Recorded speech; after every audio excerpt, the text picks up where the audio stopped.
पश्चिम बंगाल की मुख्यमंत्री Mamata Banerjee supreme court में एक नया इतिहास बना सकती है। अगर अदालत ने अनुमति दी तो वह खुद अपनी याचिका पर बहस करने वाली देश की पहली मौजूदा मुख्यमंत्री होगी। ये मामला चुनाव आयोग की तरफ से कराई जा रही विशेष गहन पुनरीक्षण यानी कि एसआईआर प्रक्रिया से जुड़ा है, जो राज्य की मतदाता सूची में बदलाव से संबंधित है। इस बीच ममता बनर्जी सुप्रीम कोर्ट पहुंच चुकी है, जिसको देखते हुए पहले से ही सुरक्षा का भारी बंदोबस्त किया गया है।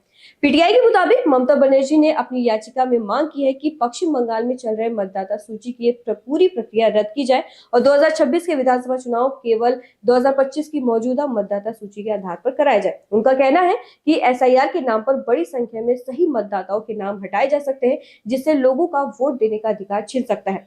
इसके अलावा मुख्यमंत्री ने चुनाव आयोग के 24 जून 2025 और 27 अक्टूबर 2025 के आदेशों को रद्द करने की मांग की है। उन्होंने कहा कि 2002 में पुरानी सूची को आधार बनाकर जांच कराना और कड़े नियम लागू करना आम लोगों के लिए परेशानी पैदा कर रहा है, खासकर नाम की हल्की गलती, उम्र या माता पिता के नाम में अंतर जैसे मामलों में लोगों को नोटिस भेजे जा रहे हैं। ममता बनर्जी ने अदालत से ये भी मांग की है कि ऐसे मामलों में सुनवाई रोकी जाए और चुनाव अधिकारी खुद रिकॉर्ड देकर सुधार करें। उन्होंने कहा कि आधार कार्ड को पहचान के लिए मान्य दस्तावेज माना जाए और लोगों से बार बार अतिरिक्त कागजात न मांगा जाए। ये मामला तब और अहम हो गया जब हाल ही में सुप्रीम कोर्ट ने पश्चिम बंगाल में एसआईआर प्रक्रिया को लेकर आम लोगों की परेशानी पर चिंता जताई थी।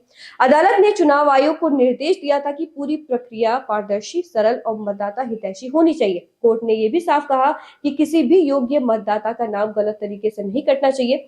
सुप्रीम कोर्ट ने नोटिस पाने वाले मतदाताओं को मदद देने, स्थानीय स्तर पर सुनवाई करने और दस्तावेज जमा करने की प्रक्रिया आसान बनाने के निर्देश दिए थे। साथ ही राज्य प्रशासन को कानून व्यवस्था बनाए रखने की जिम्मेदारी भी दी गई थी। इसके अलावा पश्चिम बंगाल की मुख्यमंत्री ममता बनर्जी के नाम से सुप्रीम कोर्ट में प्रवेश के लिए पास जारी कर दिया गया है। ये भी संकेत मिले हैं कि वो मुख्य न्यायाधीश से खुद अदालत में बोलने की अनुमति मांग सकती है। लेकिन सबसे बड़ा सवाल यह है कि क्या कानून इसकी इजाजत देता है?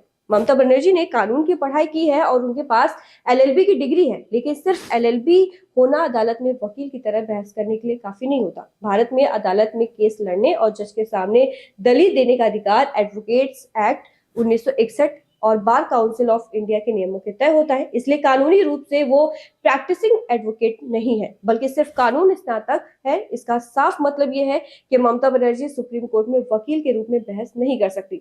वह अदालत में याचिकाकर्ता के रूप में मौजूद रह सकती है, कार्रवाई देख सकती है और अपने वकीलों को निर्देश दे सकती है, लेकिन खुद जज के सामने कानूनी तर्क नहीं रख सकती।